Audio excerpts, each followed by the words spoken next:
Talking about sports, talking about ball, talking about the weekend, well, how about them Dogs? Pull out your brunch now, butter your biscuit. It's the Sunday Scary Show, you don't want to miss it.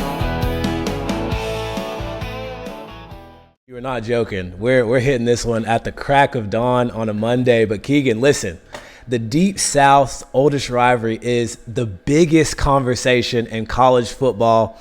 One of the bigger ones that I've seen in a while. From Auburn's standpoint, they've already kind of gotten screwed over, for lack of a better term, in their game against Oklahoma. But this Georgia one seems to be hitting a little bit different. What are your initial reactions from a 20-10 comeback win? That one of the bigger ones that we've seen in this rivalry in a long, long time, bro. What a win it was, dude. Like, it's one of those games where it's somewhere between elation, head scratching, frustration, but it was back and forth in the early parts of it. Auburn really had our number. I mean, they came in strong with a dominating tone, and then really the play at the goal line with Jackson Arnold diving in, one that we'll be talking about for some time. But, you know, Auburn fans that I've talked to texted me all their frustrations. But Georgia fans have been through this before in Jordan-Hare, where we have these head-scratching moments that leave us feeling like, what the hell happened? But this time, it actually went on our side. And I even saw a throwback video to where someone was saying this was payback for many years ago, where a very similar thing happened on the other side with Auburn going, and it was definitely a fumble, way less, you know, on the margins. So, hey, this one went our way. The momentum shifted, and we were able to take advantage of it. And then at that point, football was football. I don't want to hear the excuses. Even if you want to say Auburn got screwed over in certain times, because that one crazy drive following the fumble was pretty nuts. So much referee interference. I've never seen anything like that in my life. But Georgia did make enough plays. Auburn didn't after that point, and you know, we came out on top, but it was kind of a crazy, weird way to win in Jordan-Hare on the road at night. Yeah, so I ended up actually missing a good chunk of the first half, just kind of being out and about, but I was kind of keeping up with the score. And by the time I got home, it was 10-0 where Auburn was up, and they were in the red zone. And I was literally thinking to myself, if they punch this in, go up 17-0, this game is absolutely over. And then the clock just stopped for a long time. And I couldn't figure out what was going on. And this is when the goal line punch out, or whatever they're calling this thing now, was really taking place. They were doing the reviews. And again, you know me, Keegan, I'm big on conspiracies. Love a good conspiracy. But Auburn's problem seems to be that they've got a serial killer on the loose. Because if we got to remind them, they've lost now 9 in a row. And Kirby's been snatching their soul for a damn near a decade. So y'all can miss me with all that stuff. But I will say, If you think that call was kind of sus, it was close enough, and because they called it a fumble on the field, that makes it harder to overturn. And talk about the biggest momentum change that you have ever seen. Auburn literally just imploded on themselves. I mean, from going 17-0 to Georgia driving all the way down the field via penalties. I mean, it had to be 5+ penalties to get us all the way into the red zone, and then we commit a penalty of our own and don't end up with a field goal. Get the ball back in the third quarter. That is how you just change a game. And they're making mistakes. You're seeing Jackson Arnold doing every single frustration emote on the sideline. The coaches are freaking out. Like, that is how you lose momentum. And to Kirby and Crew's credit, they have been tested in these types of scenarios. So the calm to weather that storm until you can get a momentum play says a lot about the team, right? So in the first half, what you're going to hear all about is Auburn's time of possession. They held it. Georgia only got a few opportunities to even go score and didn't manage. Third down conversions. We talk about that being a key to this game. Georgia struggled a lot. And as a Georgia fan, it's super frustrating because you come away with the win and you're like, oh, Bobo and Glenn Schumann were in their bag in the second half. Well, guys, the game's 4 quarters. There's 2 halves to be played. So why are we waiting until the second half before we actually want to figure it out? Like, if it's by necessity and you're just unable to in the first half, then sure. But like, I really don't want to hear all that. So, Auburn also had 2 sacks in the first half, and then second half on, all Georgia, all the way. And then, like you were saying, the Superman dive by Gunner, and dude, I haven't seen anybody hit the Cam Newton celebration / dab combo in a long, long time. Oscar Dope had that one in the bag. He's been ready to pull that out for a while. So I'm sure Kirby got a kick out of that. And for those that are like, oh, Saban would never, ever. You're probably right. Saban and his wife didn't go to this university, didn't play for this university, and aren't diehard fans like by nature. So yeah, Saban's not going to be out here wagging his tongue, dancing on tables. That's our coach. We love our coach. So all you guys, oh, Greg Sankey, take action. Like, we don't care. Y'all can kick rocks. All of y'all can kick rocks, because I can go down the list of times Georgia has been screwed over by bad officiating several times in championship situations, SEC or other. So just miss me with all that. Was it kind of sus at times? Sure. But again, your problem is losing 9 in a row, not just this one. So please don't forget. Facts. Very true. So, Chito, let me ask you, was it a timeout or was Kirby clapping? Listen, we watched it. I was watching it with a buddy, and we watched it over and over. Kirby folds one hand in and hits the middle of his other palm and says timeout. I don't know the context, but he's saying timeout. I have no problem saying that out loud.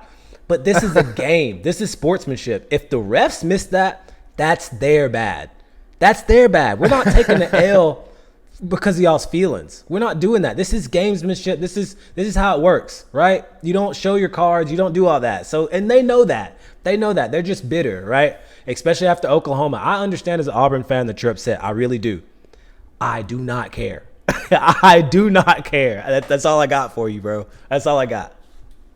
Well, it definitely changed the momentum of the game, and Auburn did get some hairy calls, but I think the ones that weren't so hairy were the goal line, because even when – and it looked close. There were a couple of angles where it looked like he definitely got the touchdown, but when you look back, there's a point where he kind of turns the ball a little bit, and as he's turning the ball, that's when you see the main punch from C.J. Allen. But upon second review, the reason the ball is even turned in the first place is because there's a first punch, and I feel like I'm doing a version of a breakdown for the JFK assassination or something. There's a second shooter, but there was a second puncher. Conspiracies everywhere. I'm here for it. I really am. But yeah, you make a good point. But I've seen the freeze frame where someone's like drawing an outline, and as soon as the ball initially goes loose, that looks like the initial contact was made not by C.J. Allen. C.J. Allen has the follow-up punch. So what a great job of our defense doing that. Now, following that play, that drive kind of was ridiculous, and I really just don't like the game being on hold that much, that many times. Could it have been coincidence? I guess, maybe. The referees definitely interjected themselves to a level that I thought was a bit extreme, but we know in football games there are calls missed. You go back and talk about the Cash Jones blindside block. What blindside block? He knocked the dude unconscious. There was nothing blind about it, right? Yeah. And again, Auburn just kept collapsing over and over again. 17 unanswered points. That's more. Right. I know these drives can get extended, but the tackle on Gunner late after he passes the ball, you can't do some of those things. You can't allow the referees to take this game into their hands. And everyone's like, oh, they just want to set up game day for next week. Like, you could have put the game away. Don't fumble it at the goal line. Don't do X, Y, and Z. You can go back and forth with this all day. And I get it. I see where Auburn fans are at, but like at the same time, guys, like this is football. This is how it goes sometimes.